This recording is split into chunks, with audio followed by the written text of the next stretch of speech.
Welcome to BSW's Tech Dive. Tech Dive. Submerge the ship. The show goes technically deep into products you care about. The new, the old, the newish. So put on your gear, close up the hatch, and prepare to Dive. Submerge the ship. And now, here's John.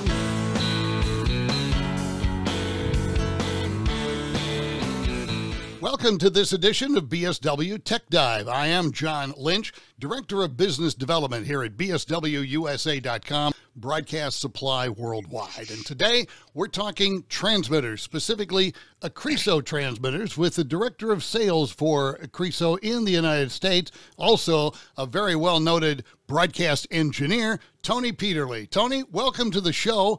And first, let's talk about Ecreso as a line.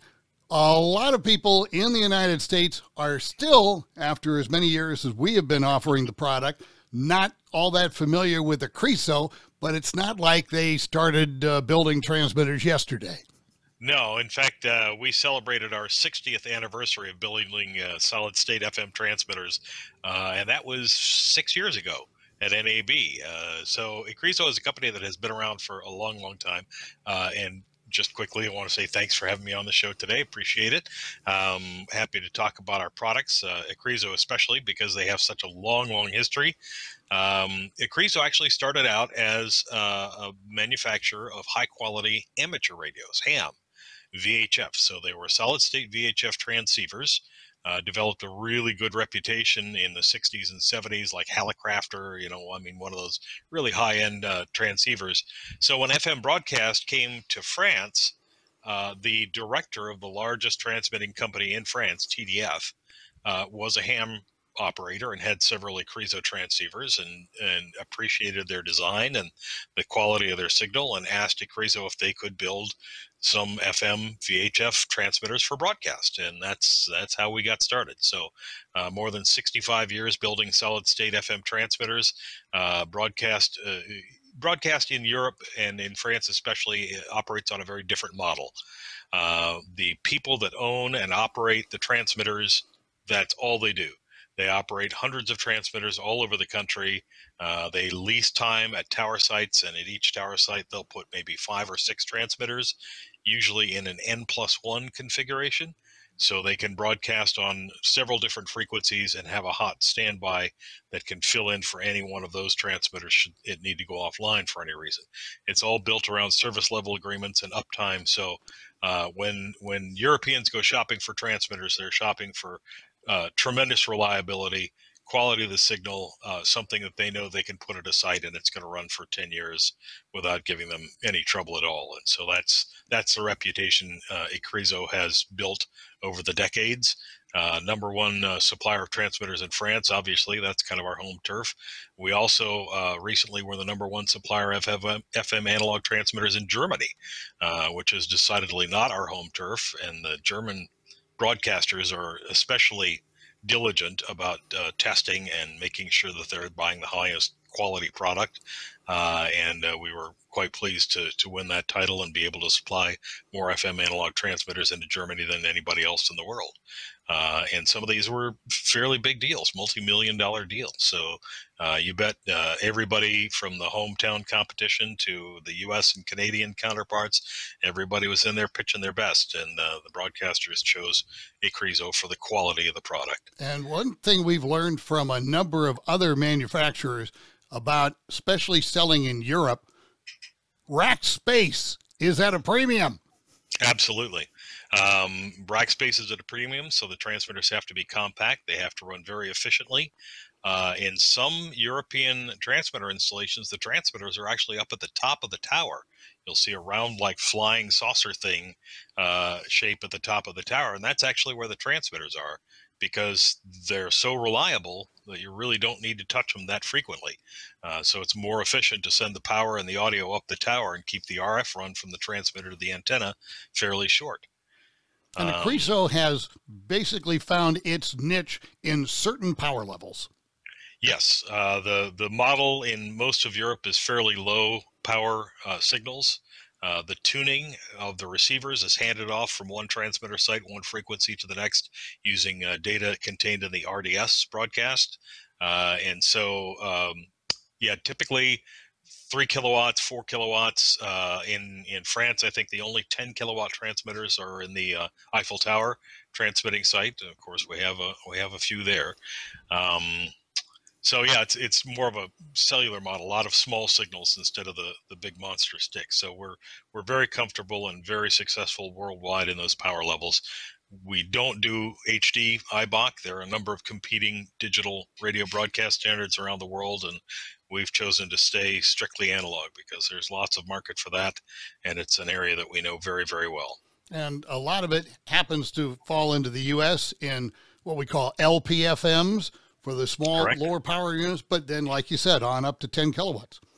Yeah, in fact, we just installed, and I'm not at liberty to divulge the station yet. Maybe by the time this airs, we will be. We just installed our first 5 kilowatt Ecreso in the U.S. So it's a newer design, highly redundant with dual exciters and lots of extras. It's basically, statistically, it's more reliable than having a main and a backup transmitter at the site. Now, when people go to the BSW USA website and take a look at Ecreso transmitters, they see two different words on two different line items. One of them says basic, the other Correct. says full. What's the difference? Right. Well, they're packages, basically. The transmitter, the full, is designed for what you would consider a fairly typical U.S. broadcast site. It's one that has network access, internet access, or a VPN access of some sort. And so the full package, the transmitter contains an embedded website. It also contains a full user adjustable 5-band audio processor built into the DSP modulator board. It's like a package of really useful features. The basic is still an excellent transmitter, still very high quality, but without the embedded website, you manage it through the front panel or through serial commands on the RS-232 port. And also, you have a 5-band processor built in. Correct. Yeah, built into the DSP board. The entire FM signal is created on this DSP board. And so we have very precise, very clean control of the pilot and the stereo signal and the RDS and every part of the FM signal before it goes on to the intermediate amplifier and then the PA. So it was really, we generate the RDS using that DSP. We can easily generate and modulate the sound using the sound processor built into that same DSP board. It's very powerful chipset. I get a lot of questions from people who need a specific level of power. And let's say they ask, okay, let's say we're talking 300 watts. And will this unit run 300 watts or will it run more? Or can it only run a little bit less? How does that factor in? Well, we try to be accommodating of kind of the typical power levels that people request, and most of our transmitters, with the exception of the 750, which is limited hard at 750, most of our transmitters will do a few percent or maybe even 5% over. The 300 watt is particularly underrated. It can run at 350 continuous. So all of the details on what the max continuous power and everything else on the transmitters is available in the brochure on the website.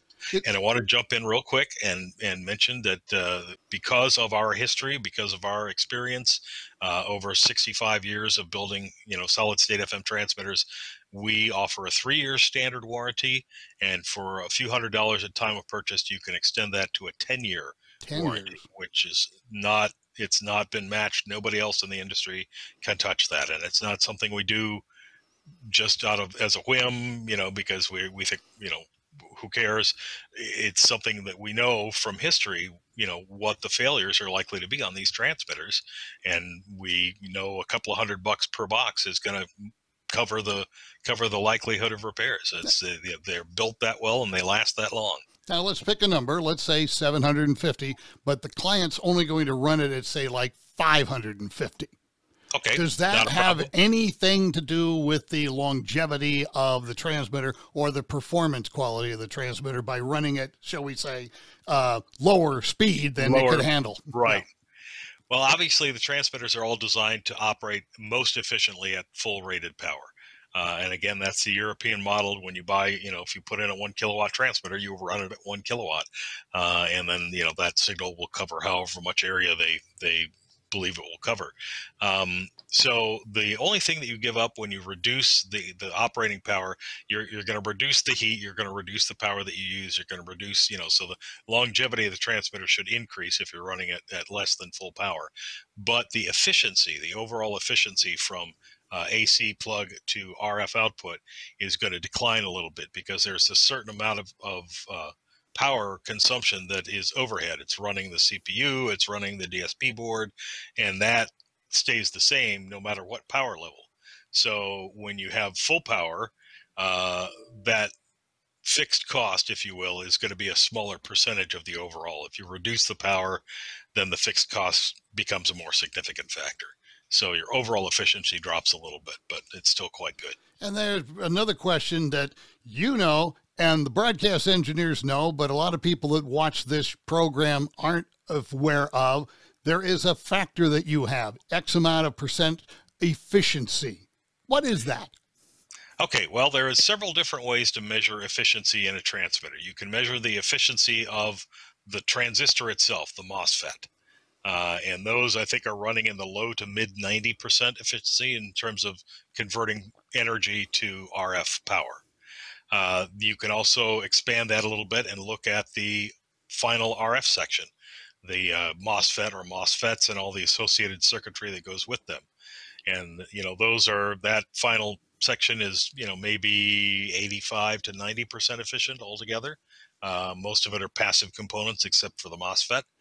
But then if you expand it a step further, as we do, and you look at the entire efficiency of the transmitter from the power input of the AC to the RF output, we run about 74 to 76%, depending on the power level, at max rated power, which is, again, kind of an industry standard. There are some other transmitter designs on the market that are a little bit long in the tooth and can't achieve that kind of efficiency. And efficiency is great because you save energy, and that also saves you heat and saves you wear and tear on the components, increases the lifespan of the transmitter, which is why we introduced our Smart FM technology, which uses software to actually reduce the output power of the transmitter dynamically, based in part on the modulation and other factors, and can save up to 40% of the operating power costs on an FM analog transmitter.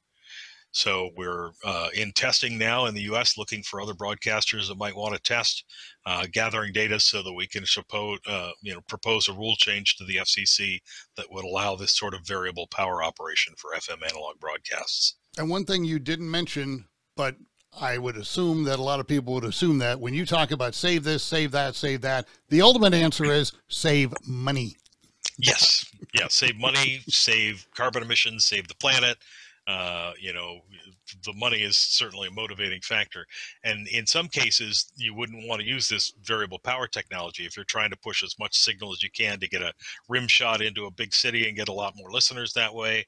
But if you're on an island where the power is really, really expensive, or if you're on one of those mountaintop sites that's run by solar or wind power, saving 15 or 20 or 30% on your operating power costs could be the difference between having to shut down at night or being able to broadcast 24 hours. And the best way to pursue this with Ecreso transmitters through BSW and through Ecreso. We have so many customers that call in or write in on email, and then we connect them with you, Tony, so they can get the ideal arrangement of what they need for their particular site.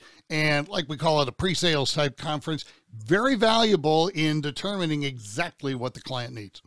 Yeah, we always want to make sure that our customers get exactly the product that is going to best fill their needs. Ecreso transmitters, our topic, and thank you, Tony, for joining us today. I'm John Lynch, and we thank you for watching this edition of BSW Tech Dive.